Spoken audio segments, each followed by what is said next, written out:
Good evening and welcome to the February edition of Wednesdays with Mayor. I'm Dennis Bragg along with Mayor Andrea Davis, and we're here tonight to talk about the fire service levy and fire department services and how we need to work on some of those kinds of things. We want to welcome our viewers who are watching live tonight, or if you're watching a later broadcast of this on MCAT, of course, a lot of the information we'll have will be posted on the city's website. Mayor Davis, good to see you again. Hi, Been Dennis. a busy time, I know, today, and we're getting to that time of the year we start talking finances and budgets and all those kind of things, although it seems like that never really goes away, does it? It's No. always almost year-round. But Absolutely. in particular, we want to talk about the fire service tonight and Missoula Fire Department.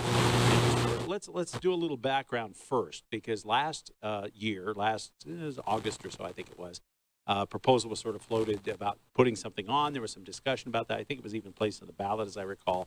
And then the decision was made to pull back on that. But having said that, the problems are still there, right? Let's talk a little bit about what's gotten us to this position right Well, and if I could point just a moment of clarification, I think. Yes, please.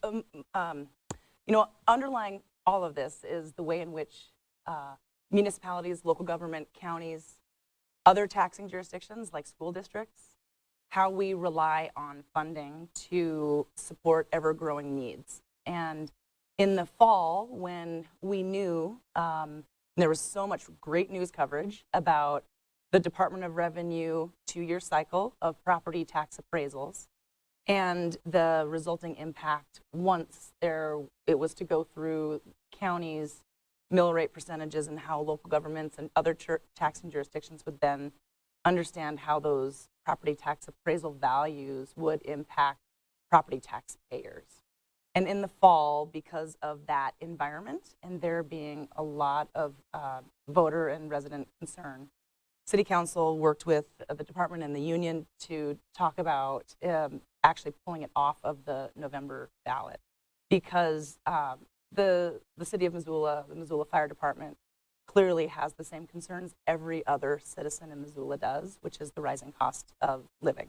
That said, that doesn't stop the very big need we have to properly fund the fire department and the ever-growing needs of the fire department and the services that they provide a growing city. One of the things, too, is last fall, everything was really in a state of flux on those valuations, where that was going to settle. We had, of course, the big lawsuit involving the counties and mill rates, and so everything was in turmoil at that point. I guess now the thinking is that let's take a deeper breath, let's go back and sort of make that case and have that dialogue about it, right? Exactly. I would say that things have settled out. When the appraisal values came out and it was on average 36% increase in value, people were equating that with, oh, that's the rate by which my property taxes are going to go up. Or citizens in Granite County, which on average saw over 60% of value in their properties go up. And I'm talking about residential properties here. Yeah. Sometimes, because property taxes are complex, unfortunately they're complex. And so they impact all of us, whether we're homeowners, renters, businesses, they impact all of us. So it's unfortunate how complex they are, and that dialogue and that conversation, I think, got really people hyped up. But now we've gone through where the actual assessments by local counties, have been done. The Missoula County passed a 5.6% budget increase, and the City of Missoula was 9.8%. Much of that increase was actually one-time grants, not actually a property tax assessment that was directly funding the city. It's so now that we've gone through the where things have actually shaken out, we still recognize that this is a very big concern that we need to be mindful of as we continue making decisions across all departments and the services that we provide. We are in the same situation we have been in for many years, which is that we have needed to expand fire service for some time. And we have the opportunity to bring this conversation to the voters. Public safety is paramount. And we, not only are literally putting out fires, but also first responders. As people are aging in our community and we have ever more need as we grow as a community, whether that be in the city and we grow upwards and so greater, traffic, or even spread out a little bit. Either way, we're growing both ways. And public safety is really, I think, it's a core element of what we do as city government. And the citizens expect that from us, and I think we owe them a good conversation about what this will pay for and what kind of service they can expect. So let's go through a few of the details, and then we'll kind of dive into the why a little bit. So let's talk about what the council worked on today in committee. This is Wednesday, the 28th. What passed through committee, and give us sort of a thumbnail sketch of what's being put together here. So there was a proposed resolution that came forward and a presentation by the administration and the fire department documenting the growth that we have seen as a community, both in terms of square mileage as our boundaries have expanded, and population. The last time the Missoula Fire Department saw an increase in staff was 2008. So, you know, we're talking a long time now. And so we've had a flat line of the same number of 80 fire personnel and not had the ability to keep up with the expanding call needs that we've had as a community. And the difference is amazing. The calls for service in 2012 were 6,548. And in 2022, and we will have 2023 numbers, but there'll only be more. Right. That number was over 10,000 calls. It was 10,436, and that's still at the same 80 personnel that are responding to those. And so the City Council heard a presentation about the impacts to call service. We have 5 stations around the City of Missoula, and we are rated by national standards. And unfortunately, our call time, because of the impacts that we've been talking about, our call time is taking us longer to respond. Right. So, you know, when we can respond, fire response saves lives. I mean, it's just that simple. So the longer it takes us to get somewhere, then we have a real serious risk to not only the folks that these firefighters are going, the people that are going out to save, or the structures they're going to save, but also firefighters themselves. The reality of, let's just say you have a structure fire, and the longer that structure fire is on fire, the more dangerous it is for fire personnel to enter, right? You've got gas lines, you've got combustibles, you've got the sheer heat of that fire, and it's statistically proven that we risk our own fire personnel the longer it takes for us to address that fire.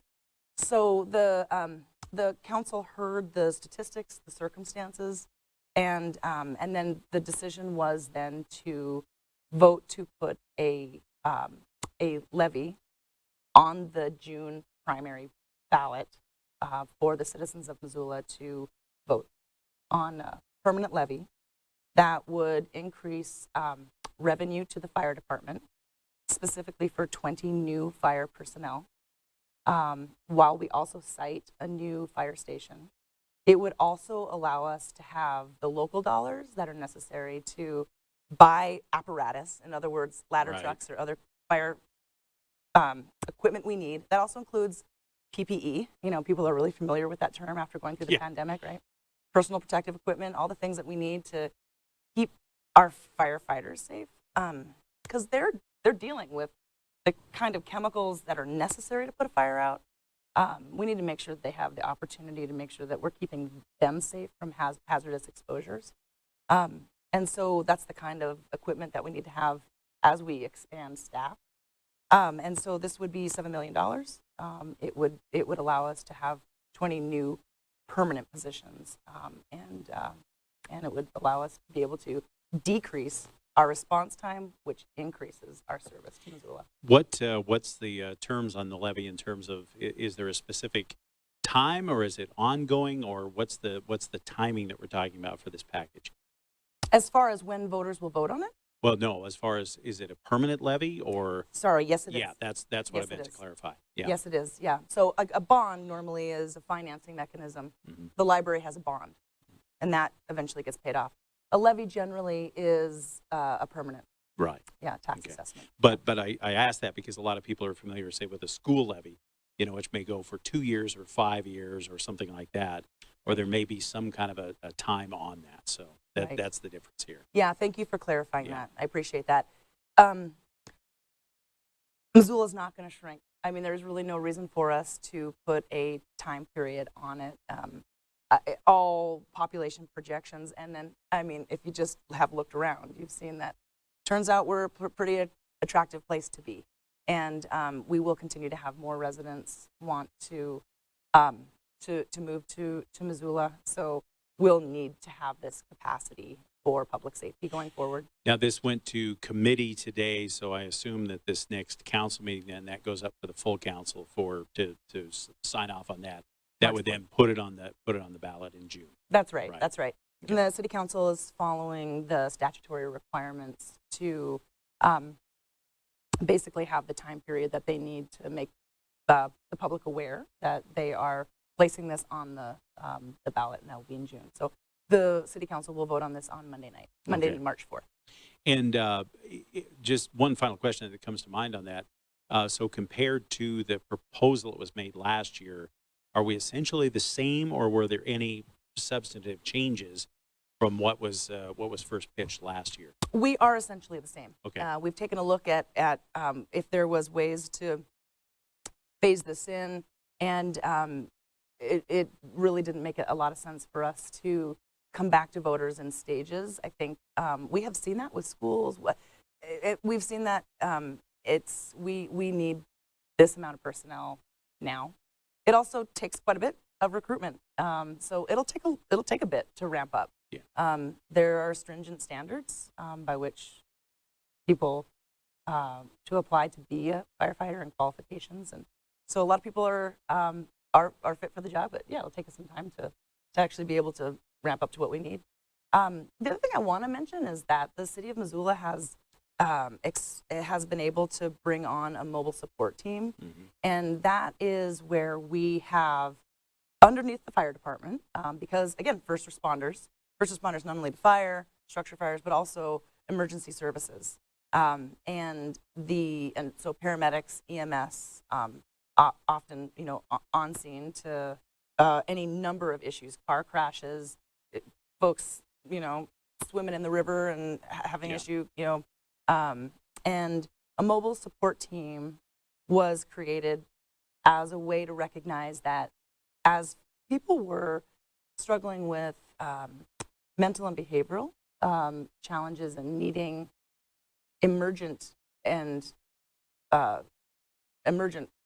response, we had an opportunity to utilize our public safety structure and bring on folks that are well suited for those positions. So folks that are social workers, folks that are have psychology and also have trauma-informed training to work with people that are having behavioral health crises, so we can make sure that we are folks that are providing firefighting services and EMS services are there to save a life, save a structure. And often folks that are in a behavioral health crisis are really needing multiple touch points so they can eventually be stabilized. And so we are finding that after the pandemic, this is happening up and down all age brackets, in all sorts of demographics. And the thing that's impressive about that mobile support team is the ability for the various agencies, not just police and fire, but then, like you say, what's that next step for that person to get them into that and make sure they have that assistance and get taken care of in the right direction? We have a lot of community partners that we are that we're working with. The Partnership Health Center is a good example where they have a community care team, or we have partners with All Nations Health Center and a number of different organizations, also our local hospitals. The opportunity for us to recognize that first responders are responding on a whole number of different fronts, making sure that we have the right kind of training personnel that can really help people be safe. And these alliances that we have with different community partners has really been something that I think is a remarkable thing to see over the course of the last few years. Missoula really stands out in Montana. We have other cities that have also taken on this model.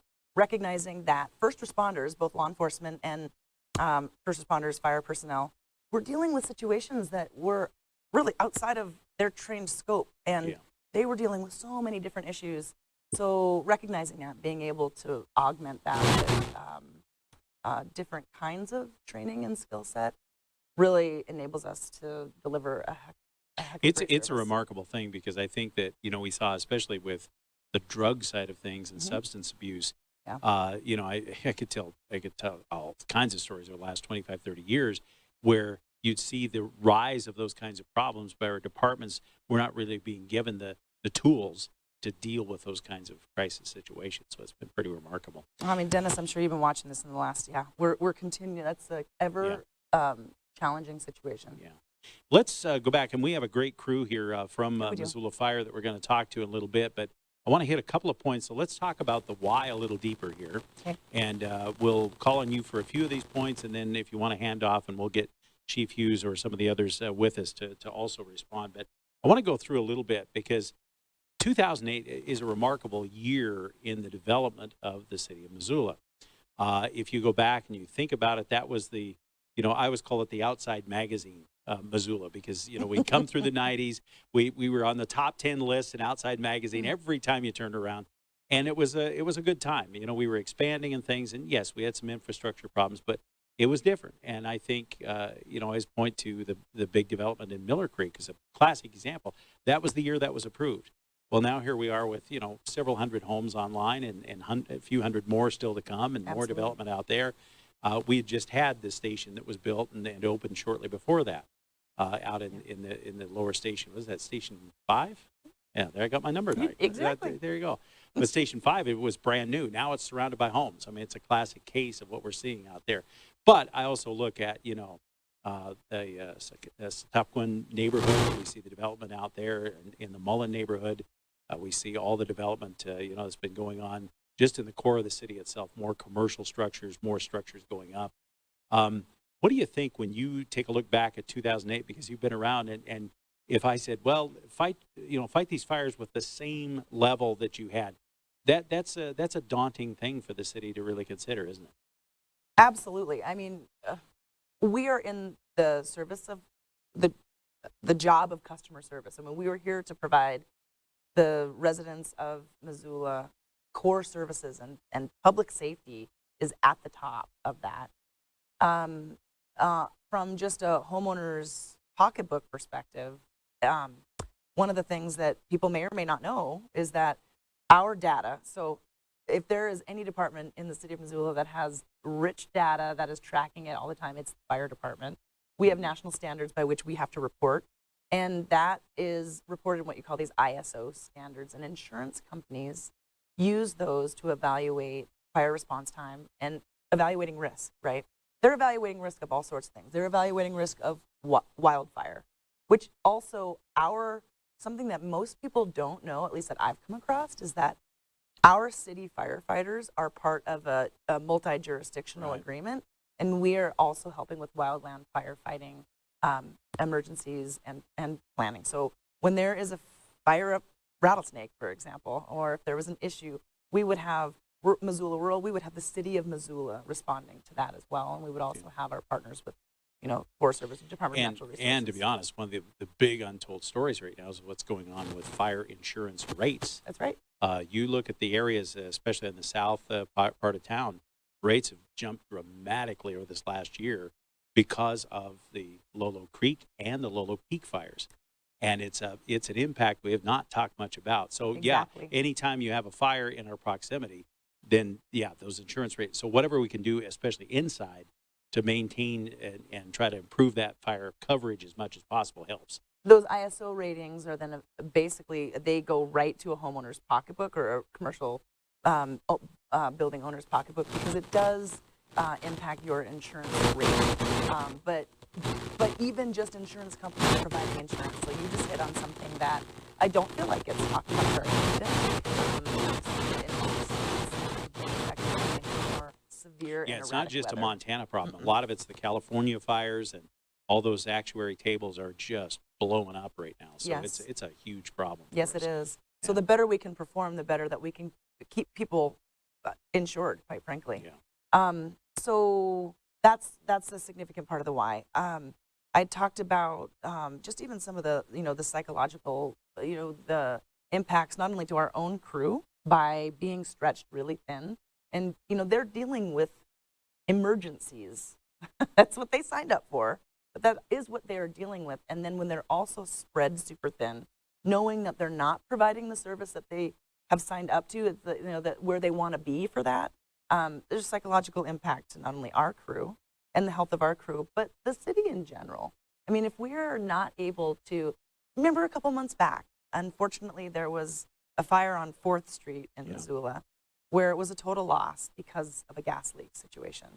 Well, we were very fortunate to be able to, to sequester that fire as long as it took, but there were no surrounding structure fires. And those kind of situations could really turn into something significant.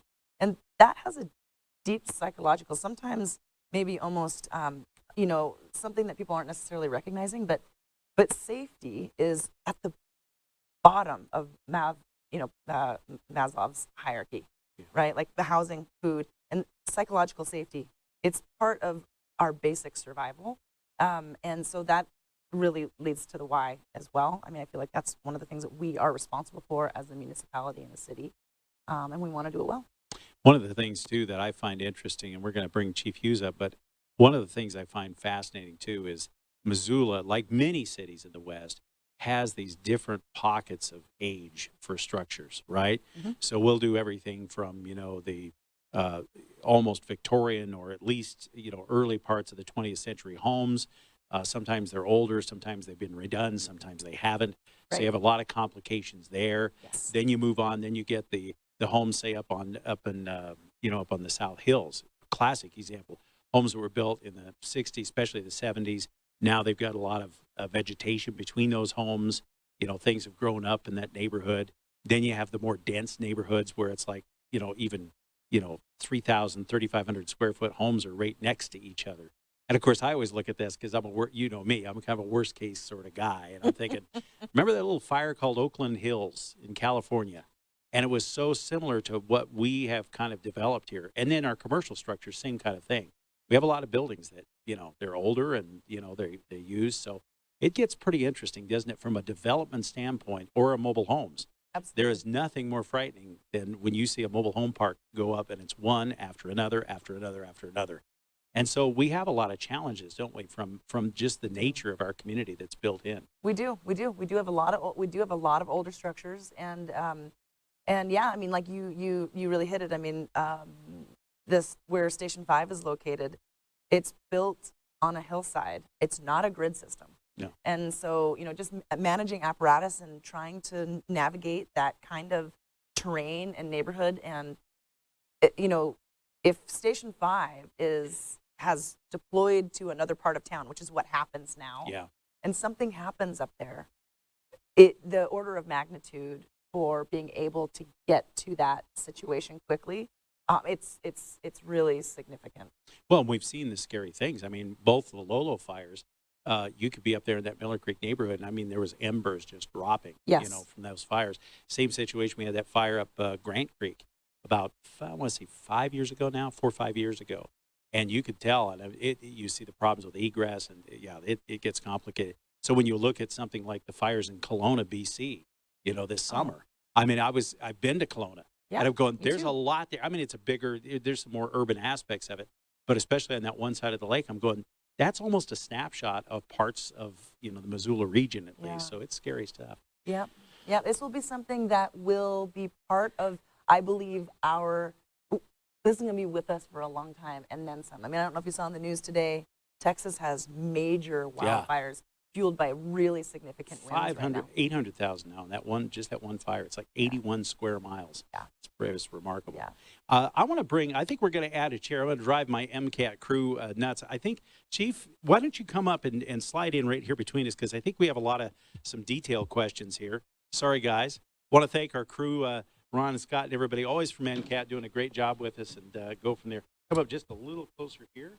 Do you want me to? I will pass this back and forth. It was probably the easiest thing to do. So So, Chief, let's talk a little bit about, we started with talking about this change since 2008. Tell me a little bit about, from your perspective, from in the fire service itself, what kind of, how have those changes really impacted the delivery of service? Well, I guess foremost the population increase. With population, the sheer gravity of that would unfold as call volume increase. Also, with the increase of the geographical boundaries that the city incorporates upon annexation, and specifically in 2008 when we annexed the Linda Vista area, took in that large geographic area. Since then, with the annexation of the airport region and the industrial park, that grew the city's boundaries an additional 11 square miles. That in and of itself adds to the complexity of response times. If we have a call out in that area, and if that call happens to be a situation, a structure fire, vehicle accident, something that would consume the resources of two stations. So each one of our fire stations is staffed with a frontline engine and crew of 3 individuals. That could strip the whole north side of the river of the resources available to backfill within those areas for subsequent calls after, which would obviously strip, the potential for that next call coming in, bringing 2 across the river, Station 2, which is on Mount Avenue, and creating further holes, which perpetuates. Almost like dominoes in a way, because and we've had this happen. I mean, I can think of a couple of fires in the last year or so where we had pretty much 4 out of the 5 stations had rolled on it. It was an extended situation, and we got pretty thin at times, didn't we? Yes, yeah. You mentioned the 4th Street fire, or the 4th mentioned, Mayor. That initial dispatch took all the resources we had. All 5 stations were deployed for that explosion and subsequent fire. That required us to immediately backfill. I mentioned today in an interview that we had a weather event on that day as well, and several vehicle accidents and medical aids coming in simultaneously, which required us to call upon our neighboring agencies, the Missoula Rural Fire Department, to backfill and help us. We provide that reciprocity for them when they have a situation that requires the manpower and staffing. They call upon us. We've got a great working relationship, and we're building on that relationship too. Nobody in the fire service wants to see anybody hurt, and we want to affect a positive outcome in everybody's worst day. And we can't do it without or living within a silo. And so we've got our hands across the valley. That's what we call it. And when a situation like 4th Street occurs and we call upon them to backfill the immediate threats, we are calling on reserve force. We're dependent upon them to answer the call so that we can staff our reserve engines and then pick up that extra call load. The other thing too, and I don't know, I feel like a collector of disasters sometimes because I've seen so many things.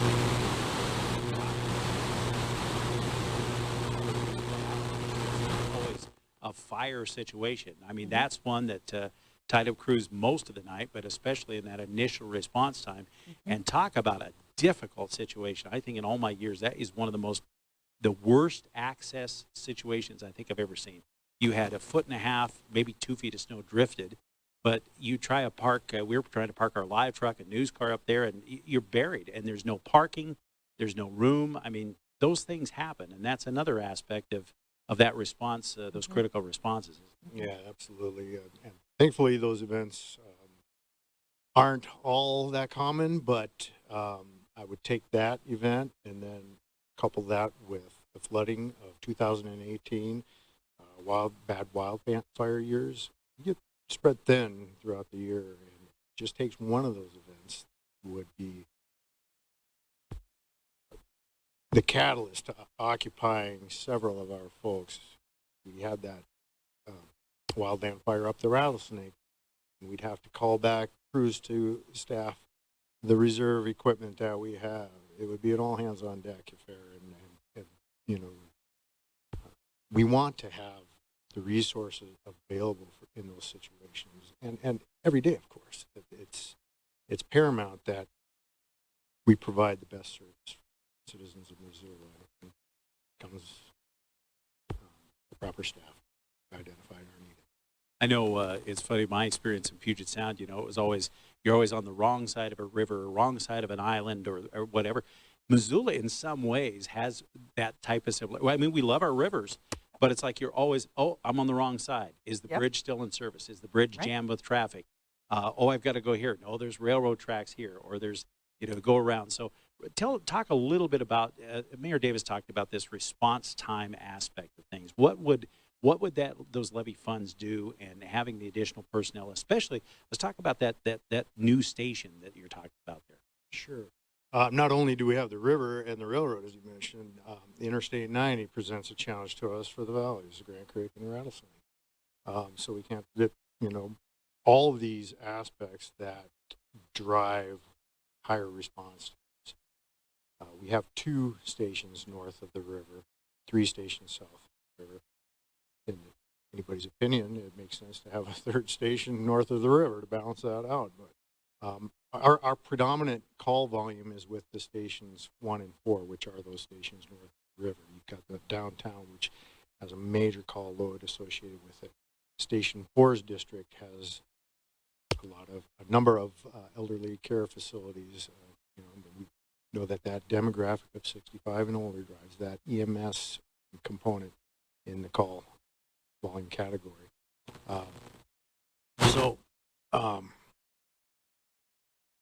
With the additional staff and an additional station, which we are implementing a station location study, which would determine the best location for Station 6. That's what I was going to ask you, because there's really we're still looking at what's the most strategic place for Station 6. Absolutely. You know, it makes sense that there's a hole over in that annexation area I mentioned, but that may not be relative to the call volume. You know, we got to think about things at future growth. If we're going to, you know, move the city to the Y, I hesitate to say anything that could get people a little disgruntled out there, but the city's growing, and it has to come with a density component to it. And with density, we have to deliver sewer and water and all the things that come with that.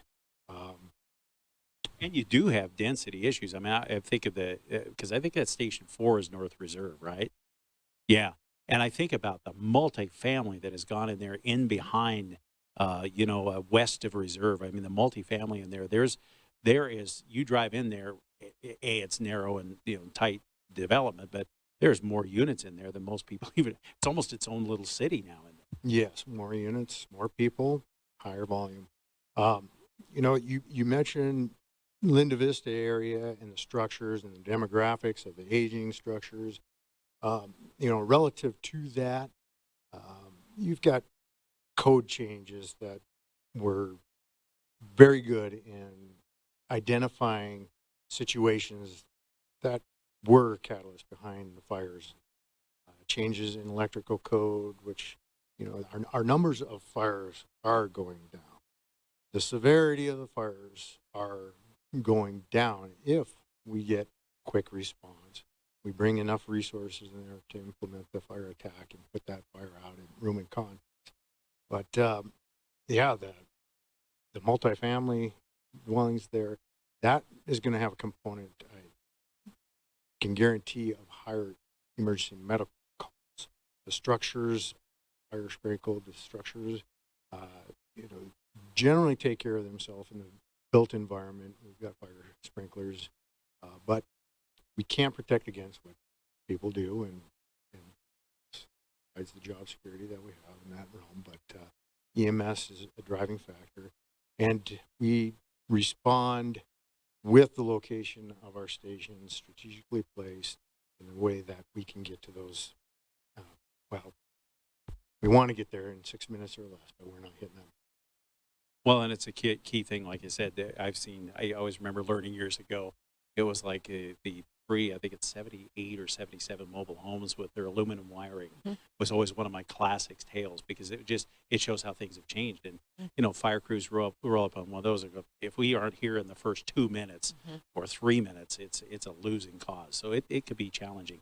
Mayor Davis, I want to ask you too a little bit about that. With the growth, the density, those kinds of things. And Chief Hughes commented about Station 6 and about, looking at these things. How big, we'll get back to this question, but I want to ask it right now.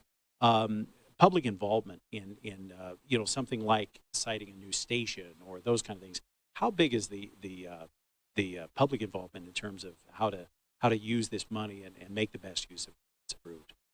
The levy request will have a substantial education. The city will do a substantial education campaign to make sure we're providing voters with all of the information as to the why. What we've been talking about tonight, circumstances with growth, response time, needs, and we've done that. We did that last year, and we'll be ramping all that back up again. The city puts out information on a engagement page that's called Engage Missoula, and that's really when we have projects, we are seeking engagement from the public. If we just wanted to put information up for informational purposes, generally that's on our website. We'll use different communications channels to make sure that we're communicating all of this factual information.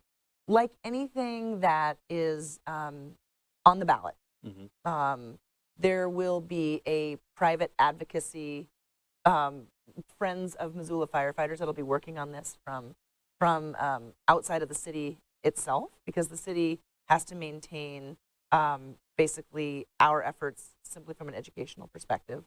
So when it comes to the location of a new station, that project would be substantive when it comes to the information we would bring forward. So, the station study that the chief talked about, that would be the kind of information that we would bring forward, and then host conversations with the community to, one, get input, and yeah, we want to make sure that we're answering questions as responsive as possible. We're going to be gathering input. However, a lot of this will be driven by factual data that shows where it will be the most effective. But it's incumbent upon us to make sure that we're helping people understand that. I want to talk for a minute. We're going to talk personnel because I think that's a huge piece of this. So I want to get to that, but I do want to talk about equipment for a second. And there was a number. This was actually from last fall. We had this number, and I was amazed by this. So, an example of this response time that we talk about: first engine due 4 minutes, which is kind of the standard, right? That's the gold standard is 4 minutes. Missoula's averaging 6 minutes and 16 seconds. Initial response to a full alarm is 8 minutes, and we're averaging just over 9 minutes. I mean, those numbers are not our fault, but because of the factors we're talking about, they're heading up, and a lot of that's call volume and just getting through Missoula traffic. We all know it's a lot different than it was in 2008, right? Yes, I guess you could say in the perfect world, perfect scenario is to have all engines in their stations ready to respond to that first initial. We hit those marks on that initial call. Where we're struggling, well, let me correct that. There are situations that are playing into effect. We can hit that mark if our dispatch is prompt, if traffic cooperates. We have to align the stars for sure. The second call coming into those districts that are stripped of resources, we are lagging tremendously. And that's when statistically firefighters die in flashover events. Cardiac arrests have very poor outcomes. Everything starts to spiral in the opposite direction. When we talk about apparatus too, I know a lot of the concern, and this has been there for some time, as we see Missoula start growing up and doing those things. We had some challenges from ladders, ladder rigs and reaching elevation anyway. how much more of a challenge is that becoming, and do you see it becoming in the future? Great question. I spoke a little bit of that today with the build within aspect now that we are embracing here in the city, because all the easy lands have been developed that are in the proper, real tight locally, but we are putting ADUs in alleys. We are using short courts, using different techniques in building, and we're relying on the minimum fire code requirements to get the built environment continue to house citizens within the Missoula area. And I get that. It's great. We have to do it honestly, and we have to do it effectively with public safety in mind. Our ladder trucks, they're a big piece of apparatus. They require a 26-foot wide road width, and if you park cars along that, that is going to decrease our navigability tremendously. We like wide streets, and wider streets, they take away the ability to build densely. I go back to that perfect world scenario, and getting to point A, wide streets, no traffic would be the ultimate scenario, but it all adds to the response time. And I want to ask you firefighters' opinions about roundabouts. That's a topic for another day. I've ridden with some engines, especially when roundabouts started to become the thing, and it was like, wow, how do we get around this? That's a topic for another time. But the idea is to modernize and especially, and let's segue into the PPE question, because I know there is a growing concern in the fire service when it comes to firefighters' long-term health. We've had a lot of really interesting research, much of it developed here in Montana with wildfires especially, but smoke inhalation, chemical exposure, those kinds of things, is the purpose to be able to allow us to get on a more aggressive path to respond to some of those concerns. Yes. I think it's well known that firefighters suffer from a tremendous rate of cancers. Just in the burning of a structure, the elements that are released within the combustion itself, the toxins are no greater now with carcinogens, and the PPE provides limited protection against carcinogens. For one, they trap them within the fibers, and then the fibers themselves contain, if exposed to a tremendous amount of heat, carcinogens that will off gas and compound the issue. We here locally in the Missoula Fire Department subscribe to the Lavender Report, which is a clean cab concept, which we want to ensure that in the event of a fire that we respond to, our folks are doing the necessity or the necessary, take those initial tactics to eliminate as much of the toxins and carcinogens as they can on their persons before they enter the cab. They will strip down their bunker gear and put that in a cab outside of, or a compartment outside of the cab area, so we maintain as best we can a cancer-free or carcinogen-free atmosphere in those cabs. That does, that does the bare minimum in that regard, and what we can do in that gross contaminant world. It does not eliminate all the potential effects downstream. We want.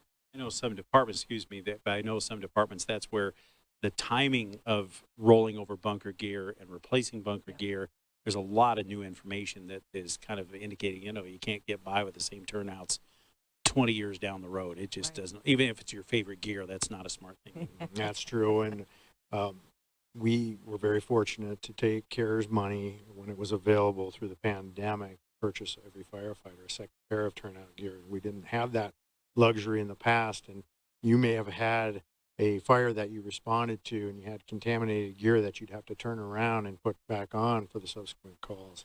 That was not doing any of our firefighters any good, and that was exposing them to those elements that we're seeing an uptick in cancers in the fire service. We got to do better. Yeah, And I think that's one of the concerns, isn't it? The council has expressed that, right? Absolutely. In doing this. That's why that piece is in there. Let's talk personnel for a minute. And Chief, is there anybody specifically I should call on? I mean, I know all these guys, and I know sometimes, you know, the old adage, we get them on camera, we got to buy ice cream. But you know, who can we start with to talk a little bit about the personnel side? Andy Drobeck, we can do that. Andy, why don't you come stand over here? Go ahead and stay there, Chief. We'll come back, and we'll get on which camera I'm on, Ron? This one? Okay. We'll get Andy over here. And let's talk a little bit, Andy, about some of the concerns, especially with the personnel side. The chief talked about that aspect of, you know, the turnover and those kinds of things. What's happening with where we're at staffing wise right now? I think what we're seeing on the streets, and Joel could attest to this too, is we're just, you know, things aren't steady as far as how calls come in. It's not like every 30 minutes, oh, there's a call, let's go. And so there'll be a period of time where, you know, we're getting things done, and then all of a sudden a call comes in, and a call comes in, and a call comes in. And now all of a sudden we're all the way across town and, you know, way far away from our district, or we're getting interrupted when we're trying to train. And so having an additional engine company would allow, you know, a much better response in that. And so those 20 additional firefighters would allow us to staff that extra engine company. And so that's, you know, and having another station eventually to be in a place where they're in a better place to respond. That's what we're looking for with that additional staff. And I know the big concern too, especially when you got somebody coming in, is you know, being able to cover, because gosh, heaven forbid somebody actually gets a vacation, right? I mean, that's another aspect of it, is being able to have a more healthy rotation too, right? Yeah, I mean, part of that firefighter health and wellness that you were just addressing, Chief Hughes was just addressing, is being able to, you know, have that time off that you need. And, you know, we don't want to be relying on people for large amounts of overtime. You know, when we have to call in resources that are off duty, it takes time, you know, so for them to get to the stations. And it's a much more efficient model to have somebody already there and another engine company. What about recruiting younger firefighters too? Because I know sometimes they may look at a distance to the job and say, man, I can't keep up those hours, or I can't, you know, it's just not, it's challenging.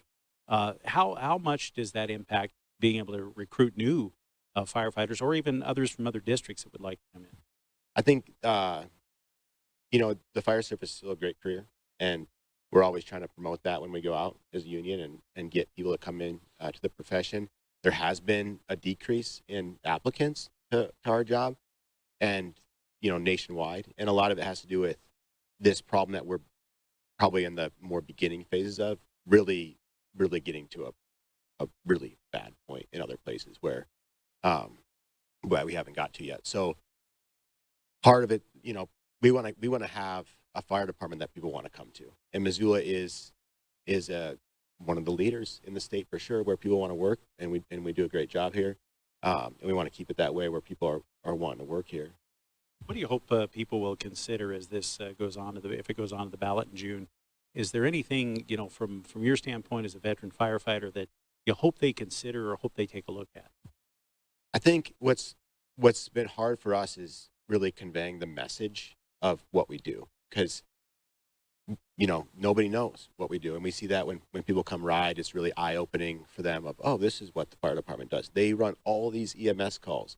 They do all this stuff. And so us conveying that message that we're not just firefighters, you know, we have paramedics on every engine. EMS is a huge part of our job. All these things that we have to train for that might happen, but rarely ever do. And so getting that message to the public that, you know, it's a complicated profession, and it takes a lot of resources. It takes a lot of firefighters on a structure fire to put a fire out. Andy, thanks so much. Joel, did you want to add anything at all? Or well, come up for a second, because one thing I think you and I've talked about too is that, and Andy mentioned this, and I've actually been in the stations and, we're trying to do interviews or something, because I was like, oh, there's another call. There's another call. Oh, we're in the middle of training. There's a call. Talk about that, the training, and just that other aspect of it, as having another company would make that difference. Yeah, I mean, once we are able to add a sixth company, that's going to potentially allow an engine to be in service but be kind of out of the loop. So these folks will actually be able to get in the river to do their swimming that they need to do. They'll be able to do their low angle, high angle rescues that they need to do. That's manpower intensive, but there's a lot of times right now where we put together a training program. We get two engines together, try and get something done, and it just blows up in our face because we're just running back to back to back to back to back. And two, with that, we're able to do usually four engines together, usually two on the south side, we get together, two on the north side together. And with that six engine company, and a lot of times it's my engine 5 that comes in town to cover, so we can get this uninterrupted training because it's that important. It's our qualified as level 1, which is you have to have it. It'll free us up to really get that stuff done for all 80 of our members, so we can keep progressing and providing a better service for the citizens here in Missoula. Same question for Andy. What do you hope people will look at as this goes to the ballot and they consider what to do here? This has been a long time coming. I got hired in 2004, so I was here going through all this. I was working here when Station 2 was a little one-bedroom, up the microphone across your chest or whatever. So, I'm not by any means an old timer, but I've been here long enough to know that we're in a jam, and response time saves lives. Cardiac arrest, if you're not breathing for 8 minutes, you're probably not going to do well. And we've strived to promote our pit crew CPR program. We teach CPR in the community. And just that alone, we've taken rates with response time. Our cardiac save rate has gone from like 5%. And so if we're able to get there quicker and we're able to keep fires smaller, everything's better. Mm-hmm. Well put. Thank you, Joel. Appreciate it. Mayor, as we look at this, I mean, hearing that, what are your thoughts too from this personnel side of it? What do you hope people will look at, and what are maybe the things that you hope to resolve here when we talk about some of these kind of challenges? Thank you for asking excellent questions, Dennis. Joel said something, and it reminds me of a personal story that I have. So 18 years ago, after my spouse and I were married, and his family was still here, we went to Finn and Porter. It might have been Edgewater at the time. I think it was Finn and Porter by then, and it was a busy Friday night. And we were about to order dinner, and he had a heart attack at the table. And that was you. Right on. Thank you. So we were fortunate that our family is trained in CPR, which is a little plug for citizens getting trained in CPR. So my sister-in-law had just been most recently. So we did kept his tongue from going back, and we managed to do chest compressions until the Station 1, which is directly across the bridge, was able to get there in 2 minutes. And they were on it immediately. He had a severe heart attack, and he lived many, many more years after that as a result of them getting there in time. We were able to get him resuscitated. He was paddled. And so, of course, they had the equipment, the training to do that. We went to St. Pat's. He was there for about a week while he had defibrillator and all the things that then kept him alive for about another 15 years. And that was because we had fast response time. Yeah, absolutely, 100%. It's really personal for me. I've seen it in action. For sure, the medics and folks that we work with said he wouldn't have survived. It was a massive, it was an AFib, so it was a situation where his heart just shut off. So it's real. The other thing I'd like to say is that emergency response is just that. You don't need it until you need it. And when you need it, you sure hope it's there, and you sure hope it's fast, and you sure hope it's good. So that's a good example. That story I'm telling you is We were just having a lovely Friday evening dinner before they were supposed to get on a plane the next day and fly home. And instead he was home with us for 3 weeks recuperating because he had a situation in which his life was saved.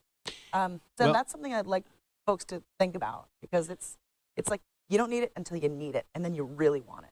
The thing is, too, Joel mentioning about the pit team. I mean, it's a great example of a case where the line firefighters found out about something. I think it was Spokane, wasn't it, Joel? And found out about a concept and said, you know, I think this could work here. And it's amazing. I get a little emotional thinking about it because of the watching them in training, watching them actually do that is a remarkable thing. So that's that kind of innovation that really, you know, we want to give our firefighters the opportunity to do that. Absolutely. We're kind of running out of time. I do want to touch on one thing because I always like to do this. Whenever I have fire officials here, I like to talk about, you know, fire suppression versus fire prevention. Because, you know, people have to always think about that. It's great to put out the fires. It's better if we can prevent them from happening in the first place. And Chief, when we talk about this levy and we talk about being able to have this kind of manpower, they talked about the training, we talk about those things. How important is this to that actually more important mission of fire prevention, education, those kinds of things, to be able to have this kind of support and get those additional resources? Good question. You know, we hope with this levy passage, not only can we bring on line firefighters, but carry on that major component that the fire department has within our staff ranks, and that's the Fire Prevention Bureau. It all starts with the prevention aspect you mentioned.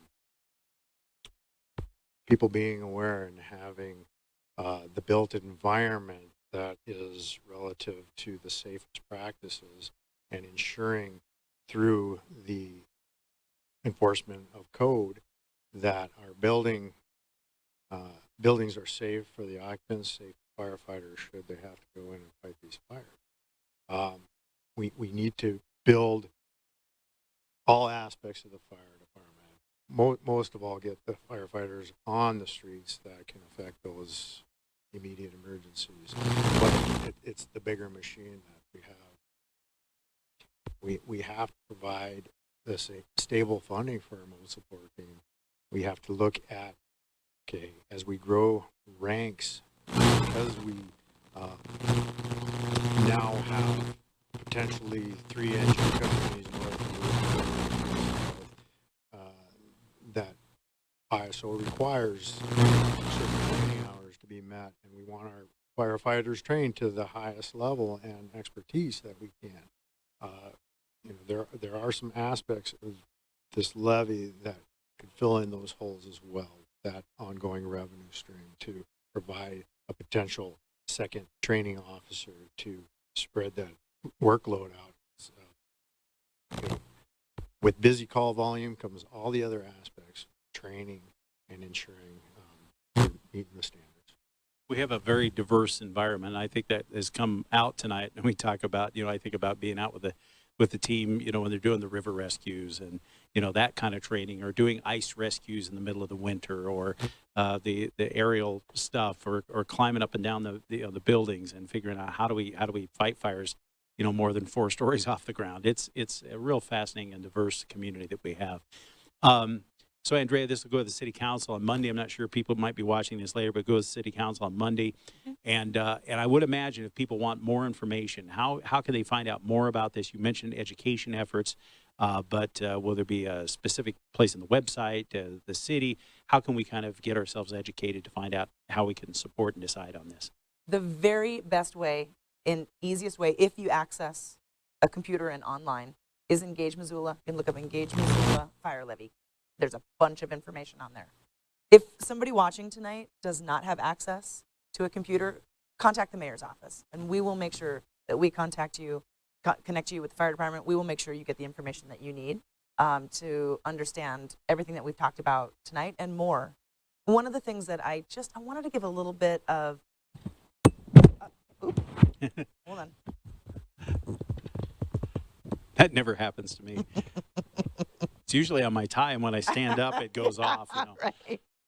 outfit debacle. I wanted just to mention really briefly what the effect on taxes are. You know, we're talking about a $7 million levy, and of course it depends on the value of your home. But this, this $7 million spread across all taxable properties in Missoula is about $46 per year per $100,000 of assessed value of a house.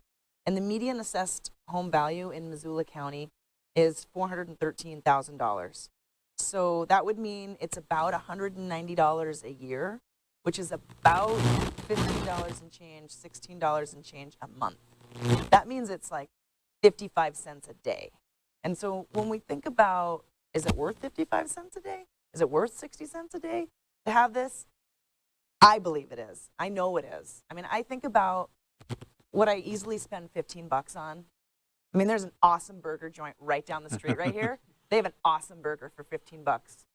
I'll spend it like that. And I don't even think about it. I'd spend $15 a month to have what we just talked about tonight. Yeah. Anytime. That's a good point. Also want to mention too, as this goes along, and I'll volunteer, Chief, and then you can figure out, you know, if you're out there and you're in a civic organization, one of the Rotary clubs or those kinds of things, they're more than willing to come out, I'm sure, and talk about the details of this.